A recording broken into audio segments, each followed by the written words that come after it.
Bonsoir et bienvenue à vous en direct sur Public Sénat. Voici les titres de votre édition du 22h ce soir. Ne rien lâcher, il reste 25 jours aux candidats à la présidentielle pour convaincre les électeurs de glisser un bulletin à leur nom le 22 avril. Pour cela, ils enchaînent à un rythme effréné, meetings et réunions publiques, à l'image de François Hollande aujourd'hui à Nice et de Nicolas Sarkozy dans les Yvelines. Les deux favoris continuent de se livrer à un duel à distance, bataille aussi à coups de propos cinglants entre Marine Le Pen et Jean-Luc Mélenchon. Mais au-delà des invectives, que penser de cette campagne? Analyse de nombreux invités et éditorialistes dans le 22h tout à l'heure. Sujet déjà sensible en temps normal, la flambée des prix de l'essence est devenue une priorité dans l'actuel contexte électoral. Le gouvernement annonce son intention de puiser dans les réserves stratégiques du pays pour calmer les prix. Mais combien de temps cette solution peut-elle être viable? Élément de réponse dans votre journal. Et puis c'est un chèque qui donne le tournis. Maurice Lévy, patron de Publicis, va toucher 16 millions d'euros au titre de rémunération variable, un montant qui fait polémique, alors que le même homme réclamait il y a quelque temps « Taxez-nous » dans une tribune. Ce méga bonus s'invite, bien sûr, dans la campagne. Voilà pour le sommaire de votre 22h. Merci d'être en notre compagnie ce soir. C'est la première audience de la procédure civile opposant Dominique Strauss-Kahn à Nafissatou Diallo. Elle a eu lieu à 14h heure de New York, 20h heure de Paris. Ni l'un ni l'autre n'y ont assisté. Le juge américain en charge du dossier a écouté les deux parties. Il doit, dans les semaines qui viennent, se prononcer sur la demande de classement de la plainte. Et parallèlement en France, Dominique Strauss-Kahn contre-attaque et porte plainte contre le quotidien Le Monde pour avoir publié les procès-verbaux de sa garde à vue dans le cadre de l'affaire du Carlton. On voit tout cela avec Simon Barbarie. Fille, copine, petite ou encore matérielle, c'est en ces termes que Dominique Strauss-Kahn évoquait par SMS la présence de partenaires sexuels lors de soirées libertines. Des mots crus extraits des PV de l'audition de l'ancien patron du FMI dans l'affaire du Carlton de Lille. Mis en examen depuis lundi dernier pour proxénétisme aggravé en bande organisée, Dominique Strauss-Kahn confesse une certaine naïveté. Il assure aux enquêteurs ne pas avoir pris connaissance de la présence de prostituées lors de ces soirées. Un argument difficile à croire pour les magistrats car certaines escort girls accablent l'ex-ministre socialiste. Pour elle, DSK joue un rôle central dans l'organisation de ces parties fines. Le planning de ces rencontres coquines aurait été établi au gré des escales de l'ancien directeur du FMI. Pire, en décembre 2011, une prostituée décrit aux policiers belges une attitude bestiale voire violente de la part de DSK. Des accusations niées en bloc par l'intéressé. Cet après-midi, les avocats de Dominique Strauss-Kahn ont annoncé que leur client allait porter plainte contre le quotidien Le Monde pour violation manifeste de ses droits. Je ne vais pas.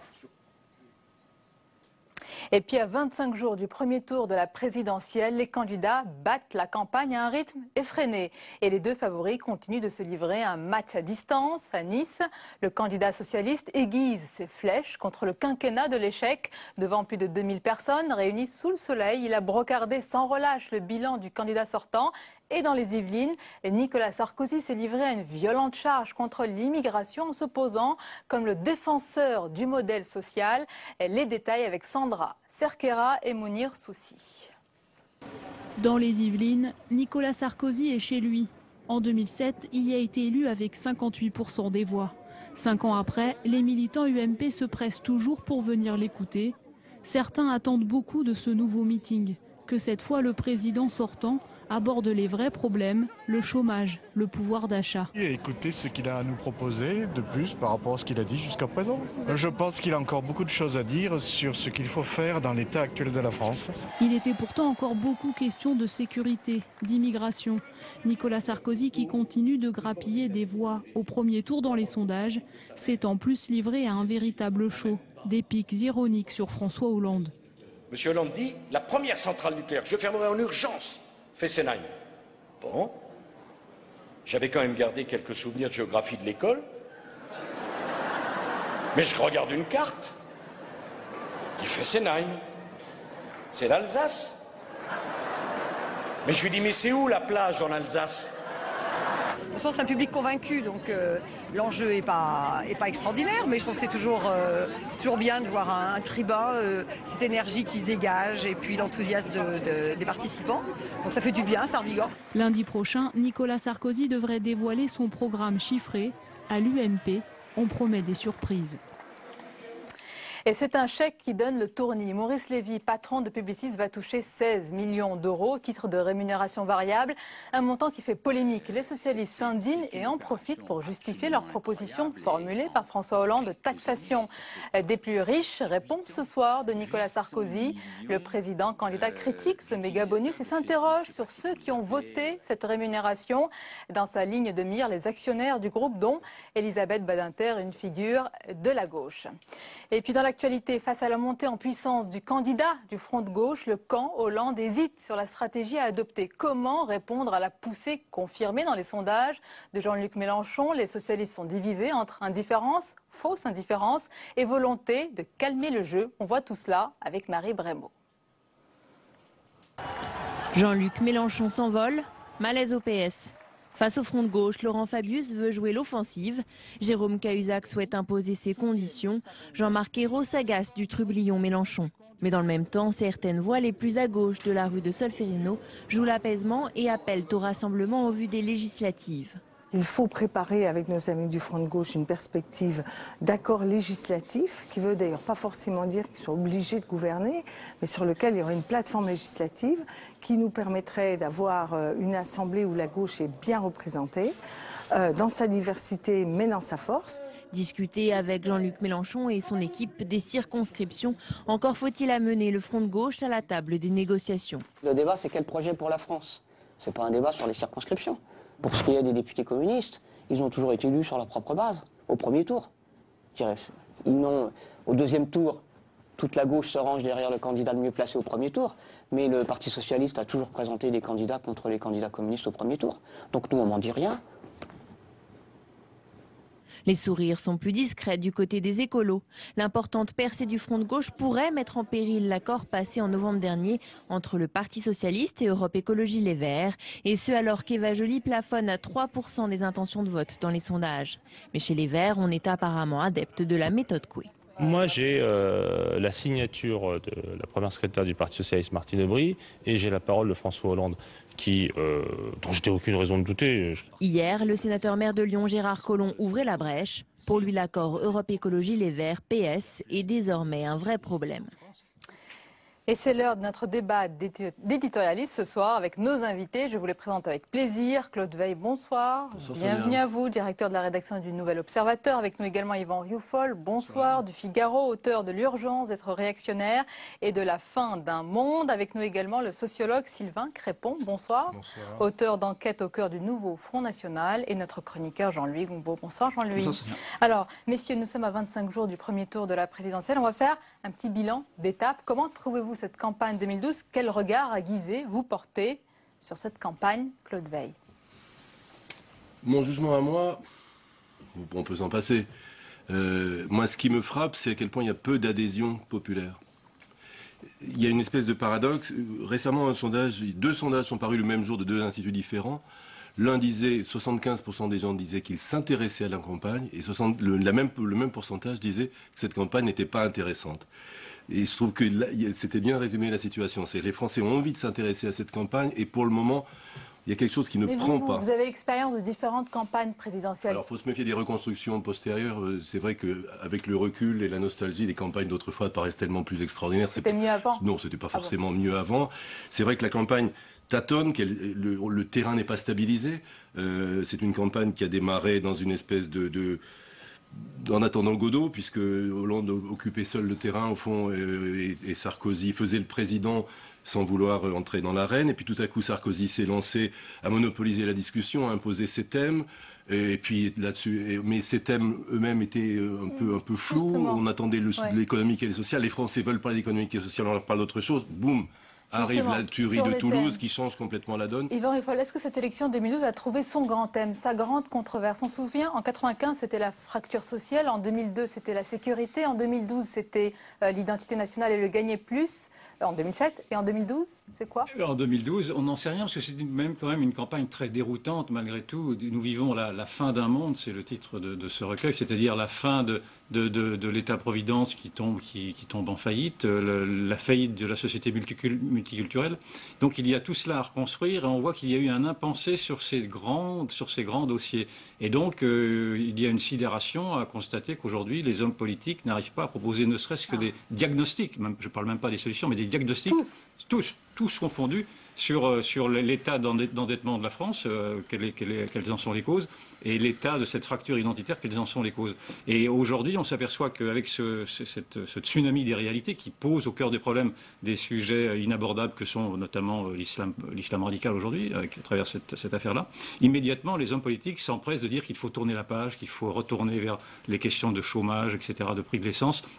Donc on voit qu'il y a un interdit, une sorte d'infantilisation du débat qui se refuse à affronter les réalités, qui se refuse à en débattre. Et je pense qu'il y a effectivement, mon confrère parlait d'un manque d'adhésion de l'opinion, et on comprend très bien ce manque d'adhésion de l'opinion qui, elle, vit des réalités qu'elle ne voit pas exposées à travers les discours politiques. Les Français, quand on les interroge, ne placent pas malgré tout l'islam ou l'islam radical en tête de leurs préoccupations. Oui, non, mais... Je dis qu'on pourrait au moins parler des deux. Voilà. Il y a deux grands sujets. Il y a l'endettement de la France, le chômage, la paupérisation de la population, et il y a ce problème qui concerne la cohésion nationale.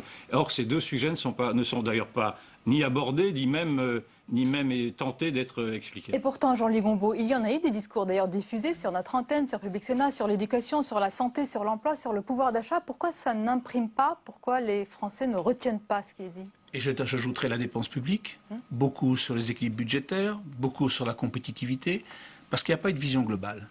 C'est-à-dire qu'on découpe l'affaire en tranches et on ne voit pas le lien qu'il y a. C'est-à-dire ce qui me paraît marquant dans cette campagne, et je crois que c'est la première, depuis même si c'était peut-être pas mieux avant, c'est la première où aucun candidat n'a une vision globale de la France dans 5-10 ans. Jusqu'à présent, ils avaient à peu près tous, sauf ceux qui étaient contre, c'était l'Europe. Et la France dans l'Europe. Aujourd'hui, l'Europe n'est plus une perspective, c'est une contrainte. Une contrainte acceptée ou refusée, ça dépend des positions, mais l'Europe ne peut plus apparaître comme une alternative.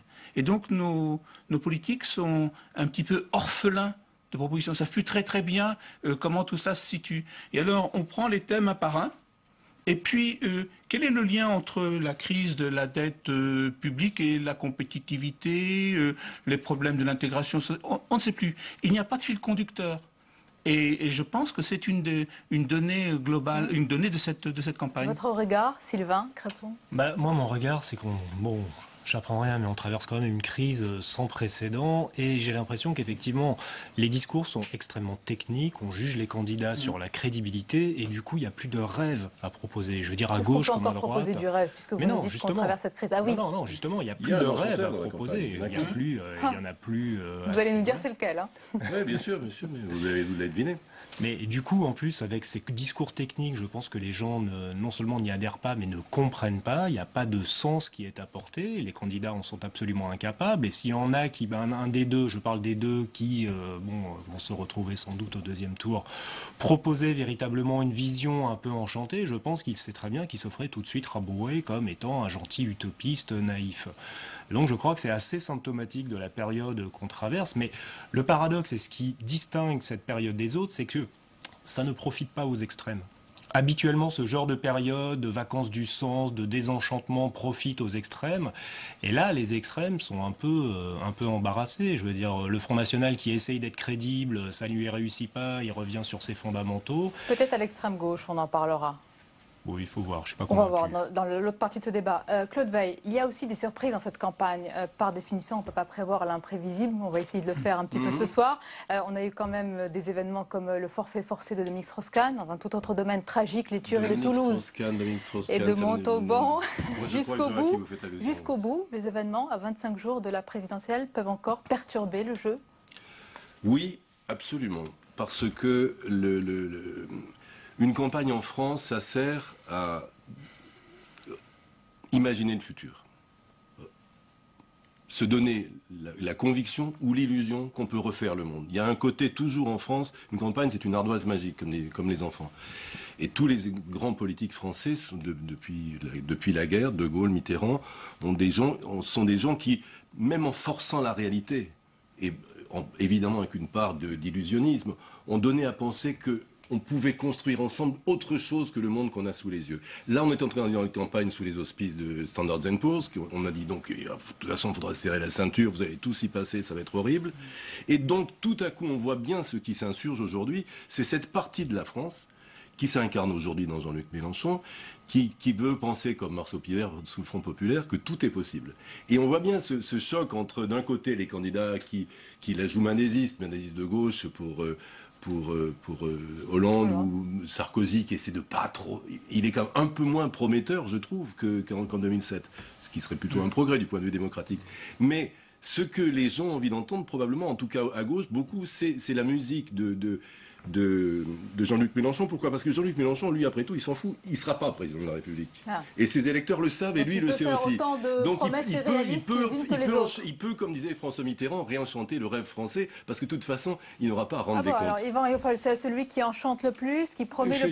Il y a un paradoxe dans la gauche qui fustige le populisme dès qu'il s'agit de s'intéresser aux souffrances du peuple, mais qui, en revanche, est prête à adouber la démagogie la plus primaire de Mélenchon quand il s'agit de distribuer de l'argent qu'on n'a pas. Je dois dire que je ne comprends pas bien ce raisonnement-là. Mais plus généralement, je me rends compte nous vivons plus gravement une crise de l'intelligence. Je ne dis pas ça d'une manière péjorative. Nous tous vivons une crise de l'intelligence dans la mesure où aujourd'hui, vous n'avez plus aucun penseur, aucun philosophe, aucun intellectuel qui a réussi, d'abord, ne serait-ce qu'à annoncer ces crises, qui étaient naturellement prévisibles. Il suffisait de regarder les courbes et d'être attentif à son environnement pour savoir que ça allait se passer, grosso modo. Et aujourd'hui, nous vivons dans le court-termisme, les hommes politiques les premiers, mais également les observateurs. Et aujourd'hui, je pense que si cette campagne est imprévisible, c'est que l'électorat lui-même est dans le court-termisme. Et donc, il est devenu pragmatique par nécessité. Et il réagit en fonction des impératifs de l'actualité. Une campagne du zapping, c'est-à-dire qu'on consomme chaque thème. Exactement, et c'est pour ça que cela devient indiscernable. Effectivement, vous l'avez très bien dit, il y a un manque de vision globale de la société, parce qu'il y a eu un impensé depuis maintenant à peu près 30 ans, où on nous a dit que les systèmes économiques, sociaux, etc., étaient des systèmes qui étaient indépassables, et donc il y a eu un impensé sur ce qui pourrait être précisément des alternatives à ces systèmes-là, qui aujourd'hui tombent en ruine. Et donc nous arrivons aujourd'hui à ce fait que c'est en fait le peuple lui-même, dans le fond, qui est devenu le meilleur expert de ce qu'il vit, par définition, et qui, en fait, est peut-être celui qui pourra insuffler les idées qui manquent aux hommes politiques eux-mêmes. Vous avez parlé de la crise de l'intelligence. Jean-Louis, il y a aussi la crise économique. Il y a un pays qui semble inquiéter beaucoup aujourd'hui, c'était à la une du Monde, c'est l'Espagne, qui semble s'essouffler. Est-ce qu'on peut craindre aussi que c'est des répercussions dans la zone euro et donc dans la campagne, qu'on en parle comme un risque? Pas seulement l'Espagne, pas seulement le Monde, je veux dire. L'Espagne à la tête du Financial Times et également des Échos d'hier. C'est le grand sujet des prochaines semaines et des prochains mois. C'est-à-dire qu'on s'aperçoit que la crise de la dette en Europe n'est loin du tout d'être résolue. Celle de la Grèce l'est sans doute pour un an et demi, mais la question espagnole et la question italienne montent en puissance de manière absolument extraordinaire, et même la question allemande, puisqu'en fin de compte, la décision de l'Allemagne, oui ou non, de renforcer le fameux fonds de stabilité, le MES, comme il était prévu au départ, n'est pas encore définitivement acquise. Autrement dit, la crise continue. Et alors j'étais très surpris, dans les sondages, on voit que les Français trouvent qu'on parle trop de la crise.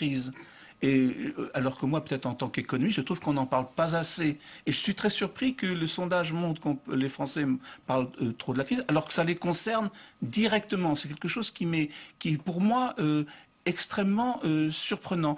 Alors on a d'un côté la violence de la crise, une très grande violence.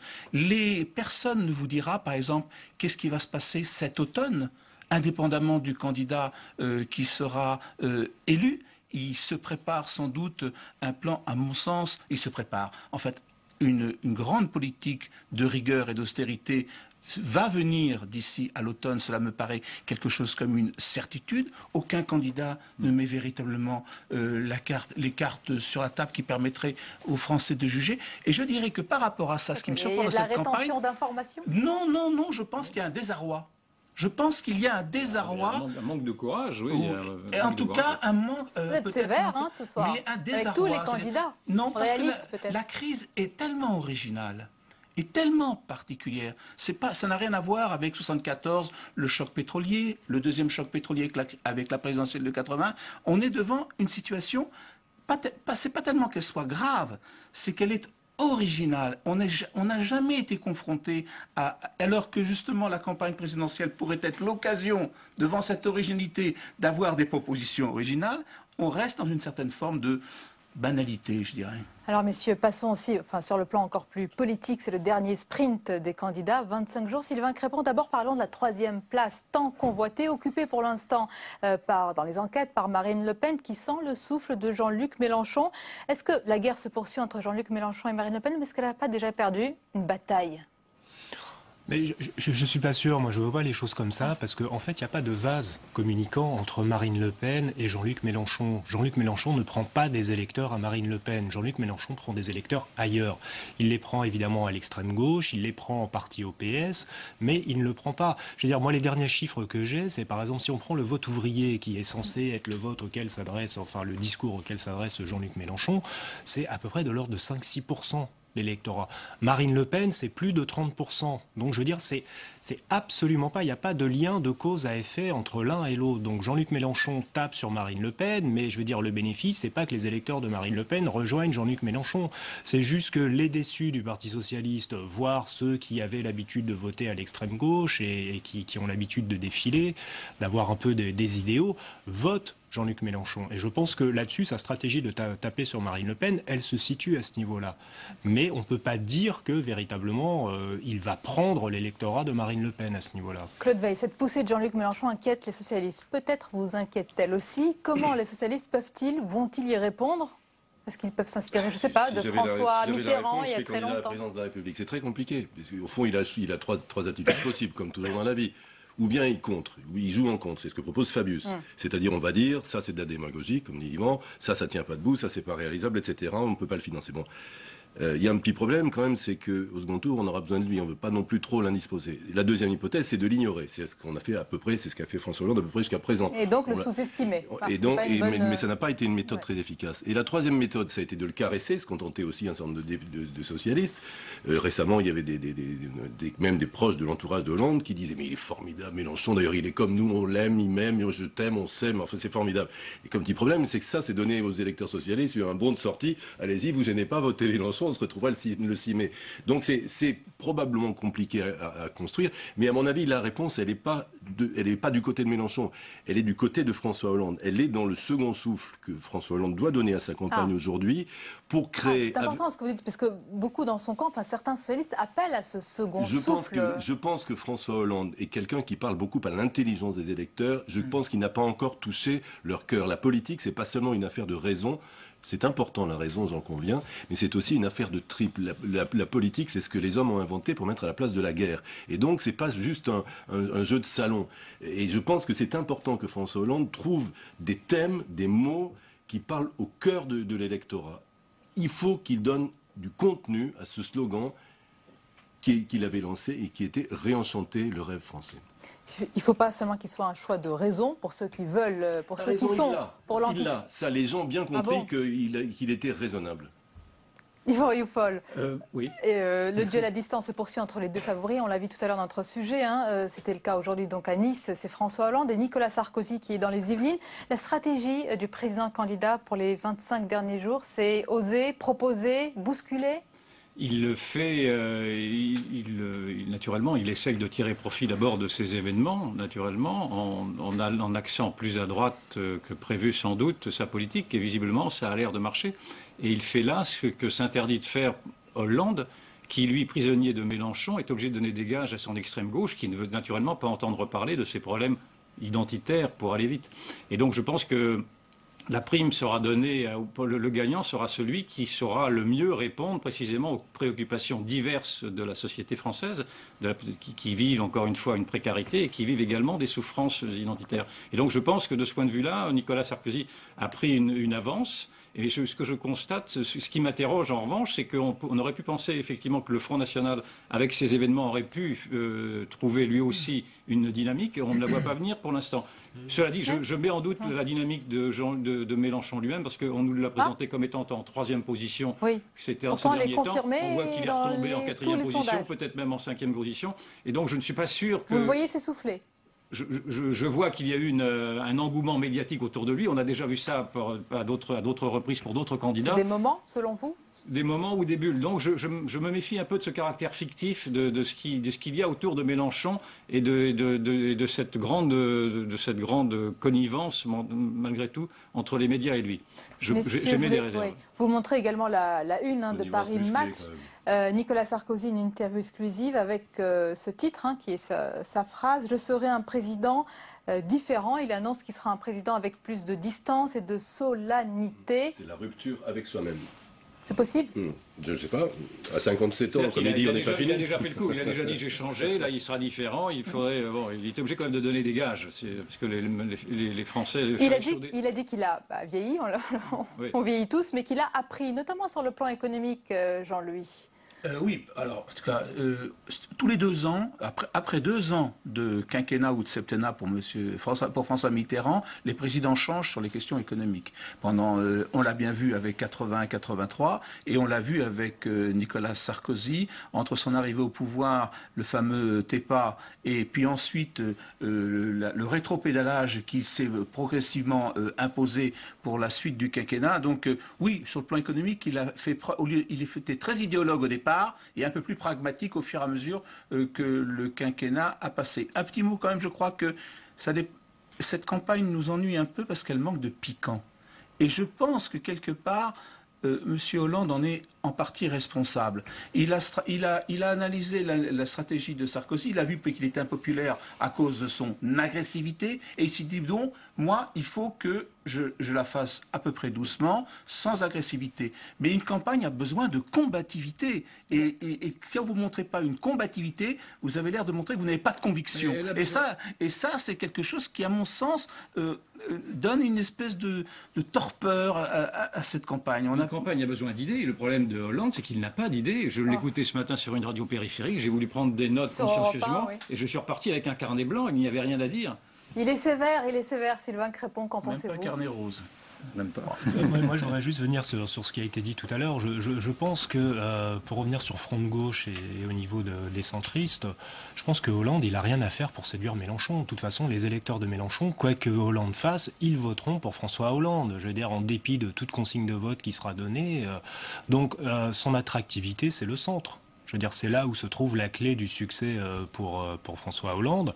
Et donc, à mon avis, ses réserves et son côté extrêmement réservé, et peut-être son manque de verve et son côté sérieux, appliqué mendésiste, comme a dit Claude tout à l'heure, je pense que la clé est là. Et c'est pour ça qu'il a peut-être peur un peu de montrer un peu trop de verve, un peu trop de montrer qu'il a un peu trop... Il faut du piquant, du souffle, du peps, des idées. Oui, bizarrement, il y aura un moment Bayrou, parce que Bayrou, aujourd'hui, qui est un peu sorti des radars, dont on pense tous à peu près que c'est une campagne ratée, en tout cas qui n'a pas renouvelé, réédité l'exploit de 2007, va être au bal la danseuse la plus courtisée, puisque Sarkozy ayant fait toute sa campagne à la droite de la droite pour draguer l'électorat du Front National, et Hollande ayant cette pesanteur à gauche que lui crée Mélenchon, les deux vont être obligés de gérer cette contradiction, de récupérer au second tour à la fois leurs extrêmes à eux, chacun la sienne, et d'aller chercher les voix du centre en même temps. Et ça va être, les deux vont être dans un grand écart un peu compliqué. C'est un épouvantail pour les centristes, parce que l'analyse que fait Mélenchon de la crise n'est pas du tout l'analyse que fait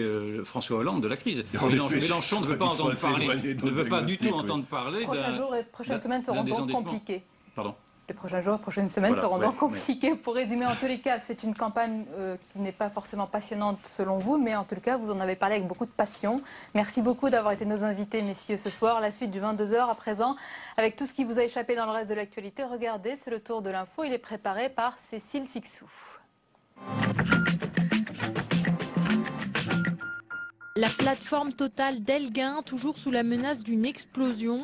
Après 3 jours, la fuite de gaz de la station située en pleine mer du Nord n'a pas été colmatée.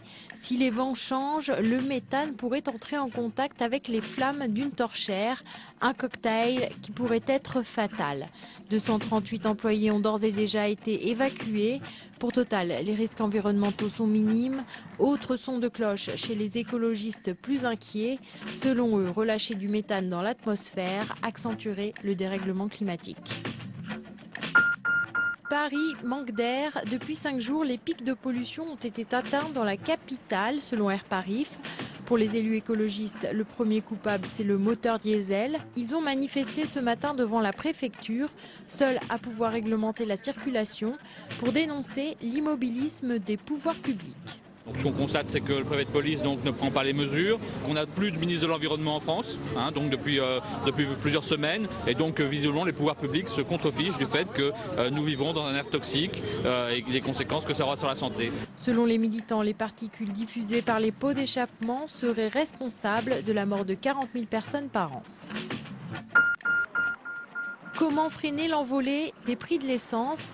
En pleine campagne présidentielle, le gouvernement propose de puiser dans ses stocks de pétrole. Ce sont les États-Unis qui l'ont demandé et la France a accueilli favorablement cette hypothèse. Une opération que doit autoriser l'AIE, l'Agence internationale de l'énergie. À l'issue de sa visite à Cuba, Benoît XVI a finalement rencontré Fidel Castro. Plus tôt, il a célébré une messe devant 500 000 fidèles à La Havane, place de la Révolution, où normalement la foule vient voir le leader Maximo. Un signe que les relations s'apaisent entre Cuba et l'Église. Le pape a également appelé dans son discours les autorités de l'île à plus de liberté religieuse. Nouvelle opération coup de poing pour les salariés d'ArcelorMittal de Florange. Une vingtaine d'entre eux ont entamé ce matin une marche direction Paris, où ils devraient arriver dans 10 jours. Objectif de cette randonnée de l'acier, protester contre l'arrêt de 2 hauts fourneaux du site.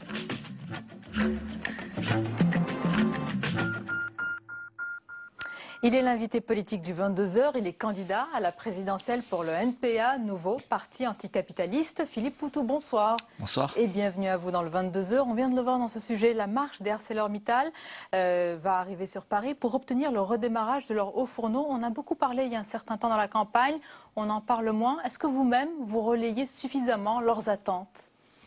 Nous, on fait ce qu'on peut. On est entièrement solidaire, évidemment, de la bataille des salariés d'Arcelor. Bon, moi-même, je suis ouvrier dans une usine et on s'est battu pendant 4 ans pour empêcher la fermeture, donc je connais très bien le problème. Il faut continuer. Il n'y a que comme ça que ça changera. C'est parce qu'il y aura des batailles. Alors après, nous, ce qu'on défend, c'est cette idée de convergence des luttes. Il faudrait absolument que les salariés de Fralib, par exemple, du côté de Marseille, ceux de Le Jabi, ceux d'Arcelor, joignent leur combat pour arriver à faire qu'on se batte tous ensemble. D'ailleurs, on a envoyé un courrier à l'ensemble de la gauche pour essayer de voir si on peut pas préparer une manifestation tous ensemble contre les licenciements, contre les fermetures, contre les délocalisations. Il faut absolument une mobilisation générale pour arriver à défendre l'emploi réellement. Vous appelez à cette coalition, mais pourquoi votre demande reste lettre morte? Pourquoi ça ne prend pas? Alors que c'est un contexte, on peut le dire, de désespérance sociale, ce sont des inquiétudes, des angoisses. Pourquoi ça ne prend pas? Et bien justement, il y a à la fois, donc, il y a tout pour se révolter, tout pour se battre et puis pour descendre dans la rue.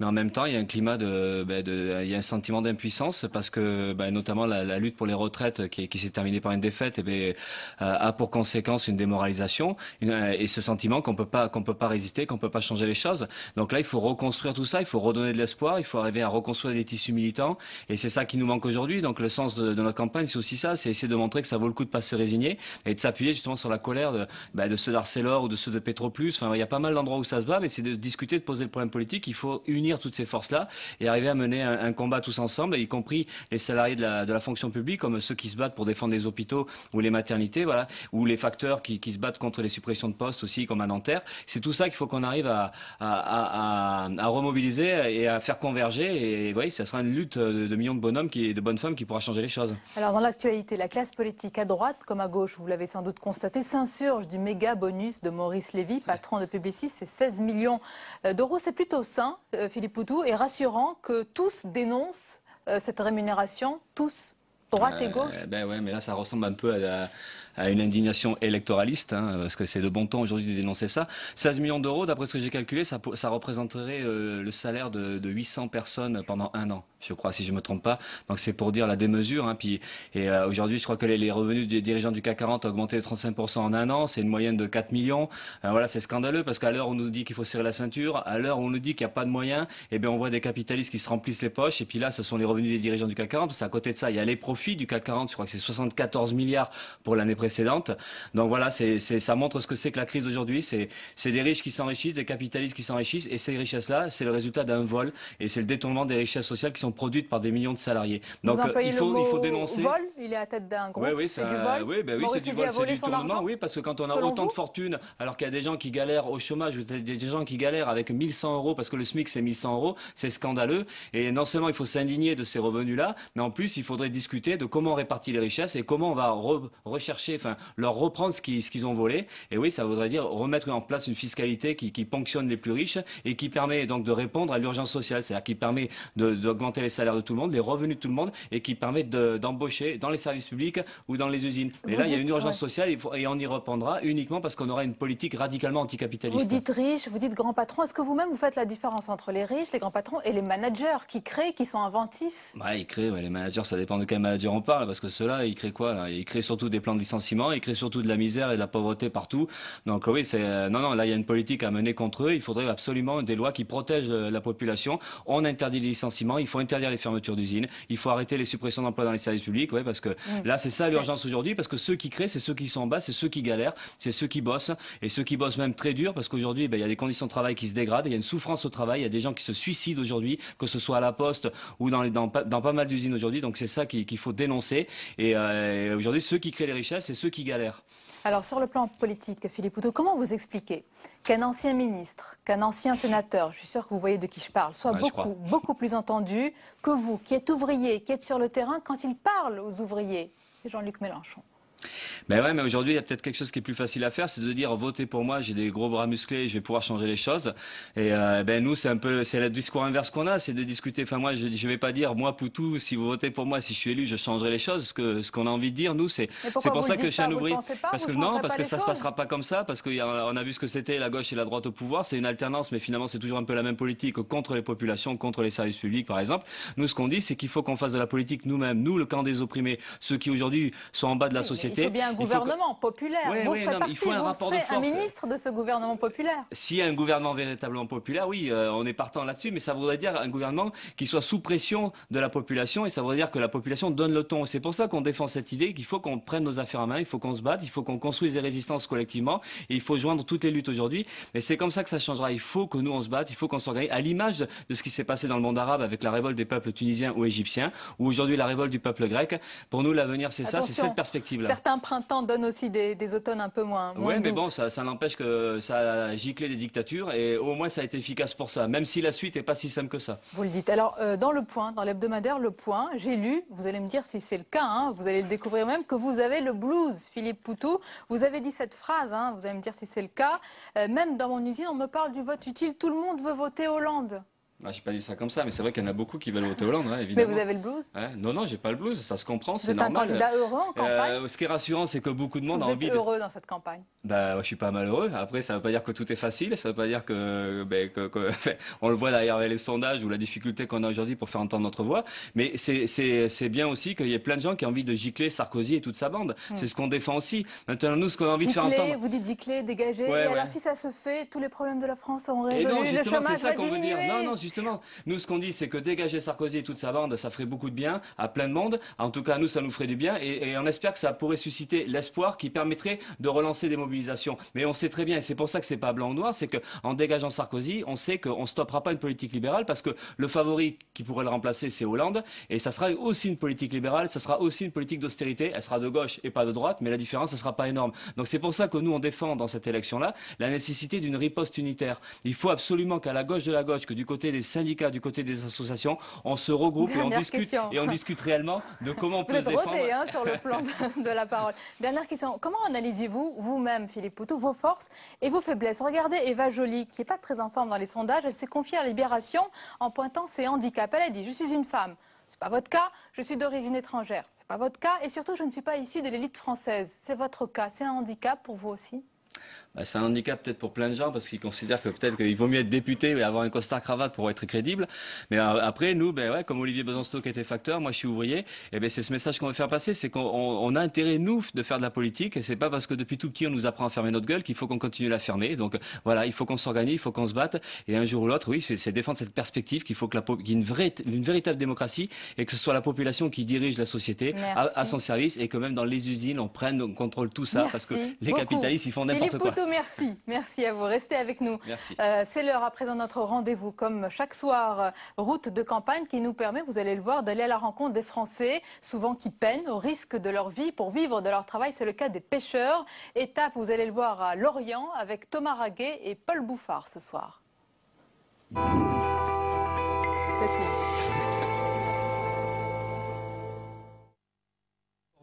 De Lorient. Laurent Tréguier et son équipage viennent de passer 48 heures en mer. Le bilan est plutôt satisfaisant.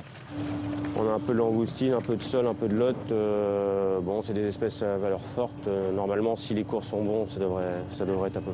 Ce ne sera pas une grosse 48 heures, mais ce sera quand même 48 heures correctes. 400 kilos de poissons et surtout 300 kilos de langoustine. La prise la plus rentable. 8 € le kilo en moyenne, jusqu'à 30 en période de fête. C'est l'assurance de rentrer dans ses frais. Pour arriver à s'en sortir, à l'heure actuelle, c'est minimum 3 000 € quoi. Pour être de pêche par jour. Ouais. Pour être bien, c'est ça quoi. La pêche est débarquée, elle sera vendue dans la nuit. L'équipage, lui, reprend la mer sans attendre. Mais avant cela, il doit passer à la pompe. Pour Laurent et les autres pêcheurs, le prix du gasoil est la première inquiétude. Chaque jour de mer, il consomme 900 € de carburant. Du coup, il a dû s'adapter, réduire son allure, alléger son équipage ou tout simplement parfois ne pas sortir en mer. À l'heure actuelle, c'est vraiment du bricolage pour arriver à essayer de garder un équilibre, mais on n'a pas de pérennité, quoi. Sur les 4-5 prochaines années, si le gasoil continue à augmenter comme il l'a fait là, on ne sait pas trop comment on va faire, parce que le cours du poisson ne suivra pas d'autant, quoi. Ce qu'il attend des pouvoirs publics, c'est une aide à l'innovation pour des moteurs moins gourmands, plutôt qu'une aide financière que l'Europe leur imposerait de rembourser. On a été quand même assez déçus, parce que bon, les promesses, que ce soit Nicolas Sarkozy ou d'autres, les promesses qu'on nous a faites, bon, c'est le gasoil pérenne à combien avait dit Nicolas, je ne sais même plus, c'est 50 ou 30 à l'époque, mais enfin, de toute façon, on sait très bien que le gasoil ne sera jamais fixe. Résigné, Laurent reprend la mer au moment même où sa pêche se vend à la criée. Ce soir-là, dans le port de Lorient, il n'était qu'une dizaine de bateaux, 2 fois moins qu'il y a quelques années. Voilà, et nous sommes en direct et en duplex depuis Lorient avec Thomas Raguet. Bonsoir Thomas, nous venons de voir votre reportage. Dites-nous, quel est l'état d'esprit des pêcheurs bretons 25 jours du premier tour de la présidentielle? Le mot qui résume le mieux, je pense, l'état d'esprit des pêcheurs que nous avons rencontrés ici à Lorient, c'est la résignation. Résignation face à un prix du gasoil qui n'a jamais été aussi haut et qui surtout ne semble montrer aucun signe de baisse dans les prochains mois. Alors, par rapport à cela, il y a plusieurs choses. Les pêcheurs lorientais ont surtout l'impression d'être absents des débats dans cette campagne présidentielle. Seuls 2 candidats sont venus les voir. Il s'agit d'Eva Joly et de Jean-Luc Mélenchon. Personne d'autre n'est venu. Ils ont l'impression de ne pas être un sujet de campagne. Pourtant, on l'a dit, ici, dans le port de Lorient, il y avait 2 fois plus de bateaux de pêche il y a 5 ans, ce qui est très significatif. Merci beaucoup Thomas Raguet. Et on vous retrouve bien sûr demain pour la suite de ce rendez-vous route de campagne. Et avant de clore ce journal, je vais vous présenter les hebdos à retrouver demain dans vos kiosques. Et on commence par Le Point qui titre sur l'homme qui ne renonce jamais. L'histoire secrète, la préparation de la contre-attaque de Nicolas Sarkozy, le président candidat qui croit résolument à sa victoire. L'Express à présent qui titre sur l'affaire Mohamed Merah, l'heure des comptes et l'heure des polémiques également sur la police, les services de renseignement et l'heure des questions et des réflexions plus générales à tirer de ce drame. Enfin, le Nouvel Observateur, avec ce titre également sur Nicolas Sarkozy. Au secours, Sarkozy revient. Le second tour s'annonce serré. Son camp reprend espoir. Comment, face à cette réorganisation, le camp Hollande va riposter? C'est à lire et à découvrir dans votre hebdomadaire. Voilà, c'est la fin de ce journal. Merci de nous avoir suivis. Belle soirée. Restez avec nous sur Public Sénat. Tout de suite, c'est Déshabillons-les. Et on se retrouve demain avec plaisir.